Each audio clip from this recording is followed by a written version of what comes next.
Other problem with what you call American cotton is it's very difficult in the sense like it is extremely prone to what is called as pink bollworm disease, which created havoc in Gujarat and many of Madhya Pradesh and whole of North India along with Telangana.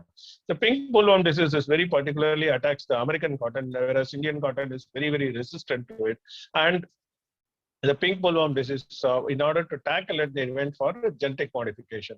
In genetic modification, what they did is they spliced a bacteria which is called as Bacillus thuringiensis, which is therefore BT cotton, and also introduced a terminator gene which does not allow the seed to propagate itself. So every time you have to go and buy the seed from the stores, and the farmer cannot reuse the seeds. That itself is a larger question on seed sovereignty itself, actually.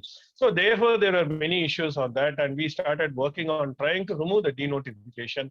And with the help of few people, I was also working as vice president of ASEFA, which is one of the oldest Gandhian institutions in the country.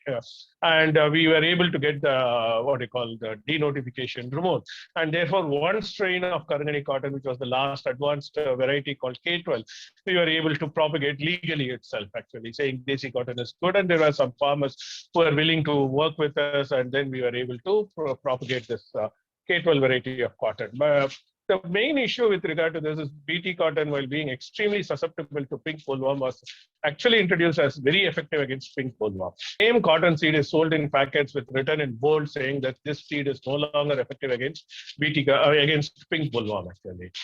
Because the rate at which the bollworm was able to evolve was much faster than how effective your genetic modification could be. While initially it was effective, over a period of time, it was proven completely ineffective. And there are anecdotal evidences, which is very difficult to either say yes or no on the harmful effects of GMO. We should understand that many of the European countries still are not willing to allow GMO into their food chain, actually. In India, it is given an exception because it is not considered as a food chain, and it is more used as a clothing material. But the fact is, in streets of Madurai, even till today, they say they sell cotton milk, which is directly an extract from the streets. And even today, like around my house in Chennai, there are people who are selling cotton milk, and that has not been highlighted enough.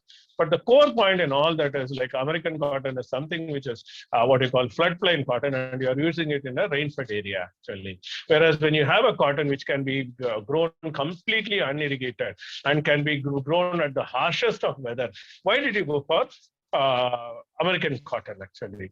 So the core issue in that was the staple length. Because of the staple length, we started moving towards American cotton.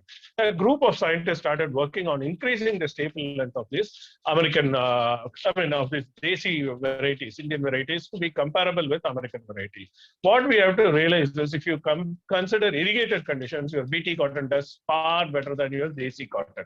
But that is not the usual story, actually. So the areas which traditionally grew cotton have now become, they no longer grow cotton, and because of the water availability, the places where water was abundantly available started growing cotton, and many of them have become deficit also, actually. So today, much cotton is grown on riverbeds. So, for example, your Godavari district is a classical example. But there are also large pockets in which BT cotton is grown in rain-fed areas, and in those areas, where the Indian cotton fares much, much better, actually. It is comparable with BT cotton, but if you take overall yield, total yield from those lands, that is unirrigated areas, rain-fed areas, then your total value from the land is much higher when you grow BT cotton compared to Desi cotton, because BT cotton has only one crop output, which is cotton, whereas in Desi cotton, you can get Bengal gram as well as coriander, and you can also use the cotton seed again, and you cannot use fertilizers, therefore it is grown organically, naturally. So then we started looking at, okay, there were our scientists who were working on it, and today they have reached a staple length of 28 to 32 mm. Before that, we were struggling really to spin this cotton. There are only 4 centers in which we could get this cotton spun, because you need a 80 or 100-year-old machine. Only those machines have a slower RPM, therefore will be able to convert this into yarn, and often these are very difficult for us to reach. There was Gandhigram in Dindikal, and the Varda, there were 2 institutions which are making, and one private person out of sheer interest had taken one old machine and kept it with himself to spin only Desi cotton. These were the 4 axes, and there were long queues because of the staple length. That is when we started looking at other varieties. So last year we tried with one hybrid Desi variety, which is probably the first of its kind, and we were able to get much better staple lengths, about 28 mm, and we started working on it. But there was some objection saying Desi hybrid is not within the reach of a common farmer, and you have to buy seeds. Again, it is as good as BT. Though that is a limited objection, it is still a very valid objection. We therefore started looking at straight varieties, and we looked at one variety from Pavani University, which gave us really good yields. And we are able to work on that particular variety, and it has a staple length which is more than 28 mm, whereby the limitation on spinnability is completely removed. So the first thing that we worked was on spinnability, and we have been able to do complete justice to that. Now there are other problems which have started coming up. I mean, with any new crop, there will be a whole lot of other side issues also. One of the major issues was farming was extremely intensive. Cotton is generally plucked by hand, and it involves enormous amount of labor, and weeding was another issue actually. So we tried to work on the package of practices. We changed the methods. We started advocating what is called as a 2x2 spacing, that is 2 feet by 2 feet spacing. Then the farmers came and said, oh, then we lose on the intercrop. Then we said, okay, you do the intercropping on the rows, but don't do on the columns actually. And then we started introducing some power tillers, which are very small and compact. At a 2x2 spacing, it will be able to pass through.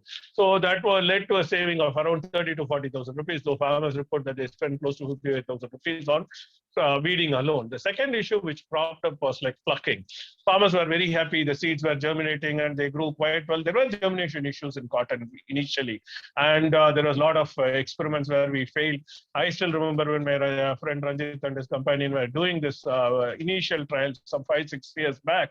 They had grown it in a wrong season because nobody knew what exactly was the season was. And one farmer held his collar and said, like, either you pay me a compensation or I will drink pallid oil. Pallid oil is a very famous pesticide, which is often used to commit suicide by farmers in southern India, especially in Tamil Nadu. So such was the resistance and the odds that we have to face. And today now what we have done is we have taken the help from SIMA, which is South Indian Mill Association, and they have developed a hand plucker for this cotton, because today farmers are complaining that this plant is good, but the problem is it blooms too much, and when it blooms so much, we are not able to pluck the cotton, and the boll size is small. And the main difference between Indian cotton and American cotton is Indian cotton will hang its head down, whereas the American cotton will face the sun. So it is easier to pluck. And the Indian cotton also has serrated edges. So it is very difficult to pluck it. And now we have, with the help of the plucker machine, we have been able to limit its damage significantly. But only next season will tell us what to do.